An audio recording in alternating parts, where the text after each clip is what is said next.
putain de bordel de merde de fils de pute, crève enculé !» Cette phrase vous aura probablement choqué. Mais pourquoi? C'est précisément ce qu'on va découvrir dans cet épisode de Ma langue dans ta poche. Dans cet épisode, nous allons donc parler de tabou. Mais un tabou, c'est quoi? Un tabou, c'est un interdit social. Cet interdit peut être incarné par une personne, par un lieu, par un objet, qu'il soit réel ou supposé. Et ce tabou peut être motivé à l'origine par plusieurs raisons. Le plus souvent, les tabous sont donc liés à l'hygiène. Par exemple, à Bali, on avait pour habitude de construire des maisons de plein pied, tout simplement parce qu'avoir un étage implique que quelqu'un puisse marcher au-dessus de nos têtes. Or, les pieds sont considérés comme particulièrement sales. Ah oui, les pieds sont sales parce qu'ils sont directement en contact avec le sol. De même, dans de nombreuses cultures, les règles des femmes sont associées à des tabous, idem pour les malades ou pour les handicapés. Les tabous peuvent aussi être liés à la religion ou à la superstition. On évitera donc de marcher sur des sites réputés sacrés, et de même on évitera de se fâcher avec les divinités locales.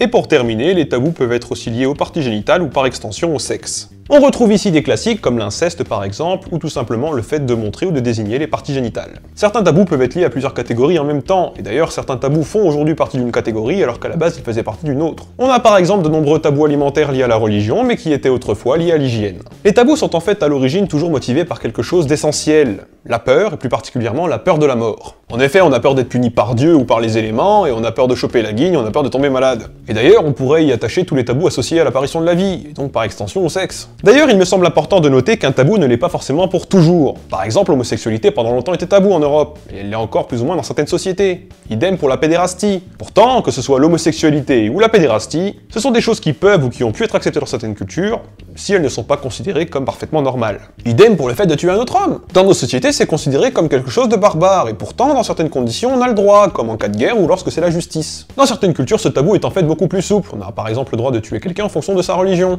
que ce soit celle de l'autre ou la sienne. Les Aztèques, par exemple, pratiquaient le sacrifice humain, pour des raisons qui étaient d'ordre religieuse. Mais le tabou linguistique dans tout ça, est-ce que nous autres occidentaux, abandonnant chaque jour plus la religion, en ayant des hôpitaux pour nous soigner, en ayant une hygiène irréprochable et en nous libérant chaque jour plus sexuellement, nous sommes épargnés? Eh ben non. Le tabou frappe toutes les sociétés et toutes les langues. Et le tabou linguistique, c'est quelque chose d'assez particulier, et c'est pour ça qu'il convenait auparavant de définir tout simplement ce qui était un tabou. Car on parle de tabou linguistique lorsqu'il n'est pas linguistiquement accepté que l'on utilise certains mots dans une langue, même si la phrase est parfaitement grammaticale, il n'y a donc aucun obstacle structurel à la compréhension de la phrase, si la phrase est sémantiquement cohérente, c'est-à-dire qu'en plus d'une bonne structure, la phrase est utilisée avec des mots qui ont du sens, et même si la phrase est véridique. C'est-à-dire que non seulement les mots ont du sens, mais ce qu'ils désignent est vrai, ou en tout cas est vraisemblable. Et normalement, dans ce cas, on devrait donc avoir un énoncé dit acceptable. Ainsi, la seule chose qui fait que la phrase soit considérée comme inacceptable, c'est la contrainte sociale. Et j'ai quelques exemples. Tout d'abord, on associe parfois une valeur sacrée aux mots. On pense qu'ils peuvent soigner des maux, maudire des personnes ou invoquer des divinités. Ainsi, on priera pour nos malades, on jettera un sort à ceux qui nous font du tort et on évitera de blasphémer contre Dieu. Notons que dans certaines cultures, le fait de maudire quelqu'un ou de blasphémer contre Dieu, c'est bien plus qu'un tabou linguistique. C'est un interdit si fort que c'est sanctionné par la loi. Par exemple, en Arabie Saoudite, le délit de blasphème peut vous amener en prison.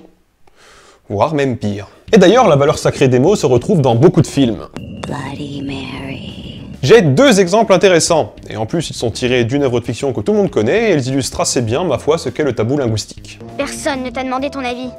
Espèce de sang de bourbe. Et qui possédait cette baguette? On ne prononce pas son nom. Ce sorcier s'appelait Voldemort. Voldemort? Bon, c'est un peu facile, je vous l'accorde, mais c'est néanmoins assez intéressant. Ici, le terme Voldemort est particulièrement évité parce qu'il est associé à la mort et à la désolation. Quant au mot sang de bourbe, il désigne une condition sociale et ou raciale qu'il convient de ne pas nommer. Le tabou linguistique nous permet de comprendre dans ce cas qu'il existe un interdit social autour de ces deux termes et justement de comprendre la gravité de ce qu'ils représentent dans la société des sorciers britanniques. Mais recentrons-nous directement sur ce qui nous intéresse le plus, le tabou en français. Parce que oui, en français aussi, on a plein de mots qu'on essaie d'éviter dans certains contextes. Et c'est là la démonstration d'un tabou linguistique. Par exemple, on en a pas mal quand même qui sont liés au physique. On ne dira pas vieux mais senior ou personne âgée, on ne dira pas clochard mais SDF, et on ne dira pas gros mais enveloppé, rond ou fort. Dites pas le contraire, hein, parce que si vous dites à votre voisin dans la rue « Hey, est-ce que t'as vu le vieux gros clochard ?» ça le fait moyen. Pour éviter ce tabou, on utilise ce qu'on appelle des euphémismes, c'est-à-dire des formules qui sont assez proches, voire qui sont parfaitement synonymes, mais dont le sens est atténué. Tiens, est-ce que tu as vu là le sans domicile fixe? Un peu fort et un peu âgé? Et comme précédemment annoncé, on a pas mal de tabous liés à l'hygiène, au sexe ou à la mort. On évitera de dire merde, mais on préférera dire caca, sel, fesses ou excréments. On évitera de dire mourir, mais on préférera la formule passer l'arme à gauche, aller au ciel, aller au paradis, ou les termes décéder, nous quitter.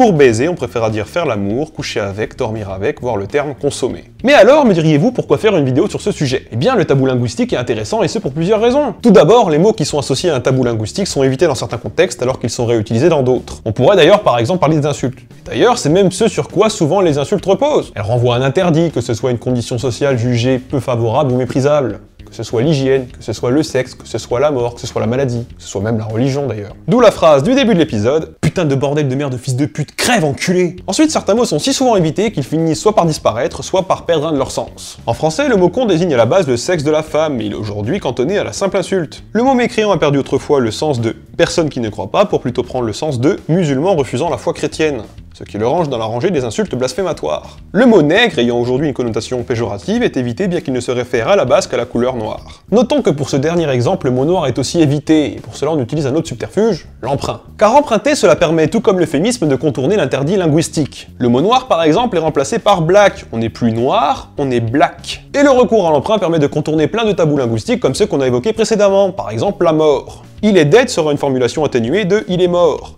Et il nous semble plus facile d'utiliser les insultes d'autres langues que celles de son propre registre. Ainsi, si pour vous dire ne signifie absolument rien, cela choquera probablement tous vos amis italiens. Vous avez vu, non seulement j'ai été censuré par un bip à l'oral, mais j'ai aussi été censuré à l'écrit. Car un moyen de détourner le tabou linguistique à l'écrit, c'est tout simplement la censure. Vous noterez ainsi que la plupart des insultes vous sont interdites à l'écrit par de nombreux filtres sur la plupart des plateformes, et que l'astérix est alors un moyen efficace de contourner le tabou. D'ailleurs, cela ne vous aura pas échappé, on a un phénomène similaire en bande dessinée, où les jurons sont représentés par des petits dessins ou des petits caractères qui, bien qu'ils ne laissent que peu de doute sur leur interprétation, ne sont pas directement nommés par celui qui les écrit. Et cela ne vous aura pas échappé, mais le tabou linguistique, de par son caractère social et interdit, relève en fait du registre de langue. Ainsi, l'utilisation des tabous est perçue comme vulgaire et donc est plus acceptable dans le cercle restreint, constitué des amis proches et de la famille. En revanche, dans un cercle plus large, lorsque vous parlez des inconnus par exemple, il convient d'éviter ces tabous au maximum. C'est aussi le cas dans la presse, dans les médias, dans les œuvres de fiction et de manière générale.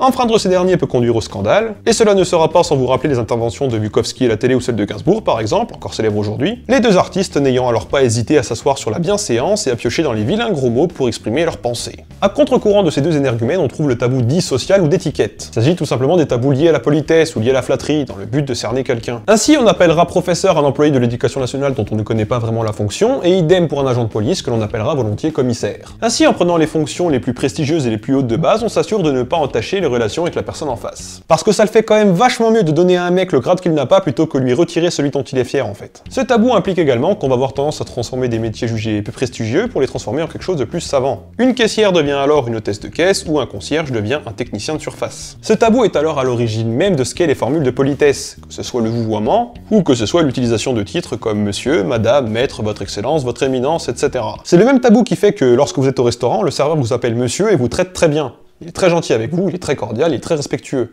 Et vous, en retour, vous êtes aussi également très respectueux et vous lui dites que tout va bien.